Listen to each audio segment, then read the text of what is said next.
જય માતાજી, જય શ્રી કૃષ્ણ મિત્રો। આજનો વિડીયો છે કે તુલસી વિવાહ ક્યારે છે, તેની પૂજા તારીખ અને પદ્ધતિ। તો વિડીયો શરૂ કરીએ પહેલાં તમને ગમે તો લાઈક શેર કરી દેજો। તો ચલો શરૂ કરીએ।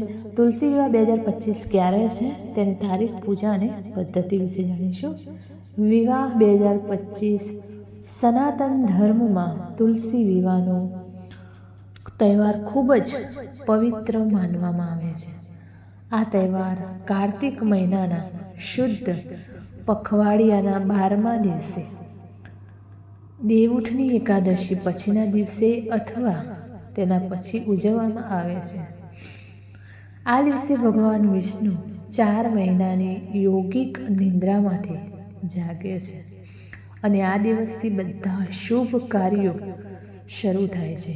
તો ચાલો આ મહત્વપૂર્ણ તહેવારના મુખ્ય પાસાઓનું અન્વેષણ કરીએ। તુલસી વિવાહ 2025નો શુભ સમય કાર્તિક મહિનાના શુક્લ પક્ષની દ્વાદશી તિથિ 2 નવેમ્બરના રોજ સવારે 7:31 વાગ્યે શરૂ થાય છે, તે 3 નવેમ્બરના રોજ સવારે 5 અને 7 વાગ્યે સમાપ્ત થશે।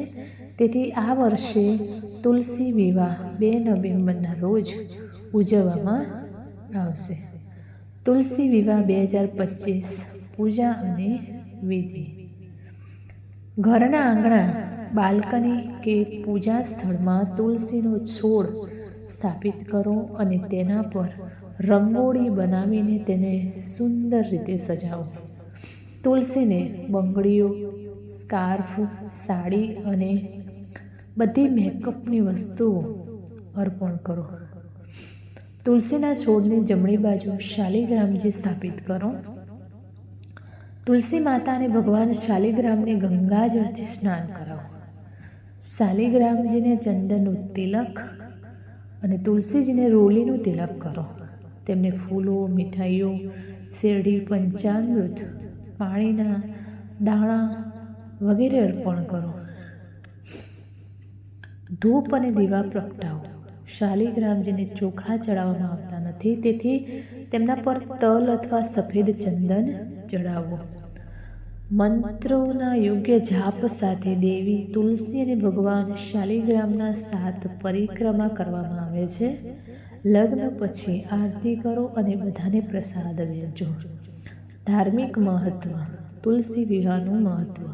તુલસી વિવાહનું ધાર્મિક મહત્વ ખૂબ જ છે। એવું માનવામાં આવે છે કે જે ભક્તો તુલસી અને શાલિગ્રામના ધાર્મિક લગ્ન કરે છે તેમને કન્યાદાન જેટલું જ પુણ્ય મળે છે અને જીવનની બધી મુશ્કેલીઓથી મુક્તિ મળે છે। તુલસી માતાને દેવી લક્ષ્મીનો અવતાર માનવામાં આવે છે, તેથી આ દિવસે તુલસી વિવાહ કરવાથી વિવાહિત જીવનમાં સુખ, પ્રેમ અને સમૃદ્ધિ આવે છે। વધુમાં અપરિણીત છોકરીઓને તેમના ઈચ્છિત પતિ મળે છે। પૂજનનો મંત્ર। તુલસી શ્રી મહાલક્ષ્મી વિદ્યા વિદ્યા યશસ્વિની ધર્મયા ધર્માતા દેવી દેવી દેવ નમઃ પ્રિયા લભતે સૂત્ર ભક્તિમંતે વિષ્ણુ પદમ લભેત તુલસી પૂર્વલક્ષ્મી પદ્મિની શ્રી હર હર પ્રિયા। તો મિત્રો, આજનો આપણો વિડીયો અહીંયા સુધી હતો। તો કેવો લાગે કોમેન્ટમાં જરૂર જણાવશો। જય શ્રી કૃષ્ણ લખજો। કંઈ ભૂલ ચૂક હોય તો માફ કરજો। ફરી મળીશું આવા જ એક નવા વિડીયો સાથે। ત્યાં સુધી નમસ્તે, જય માતાજી, જય શ્રી કૃષ્ણ, હર હર મહાદેવ, રાધે રાધે।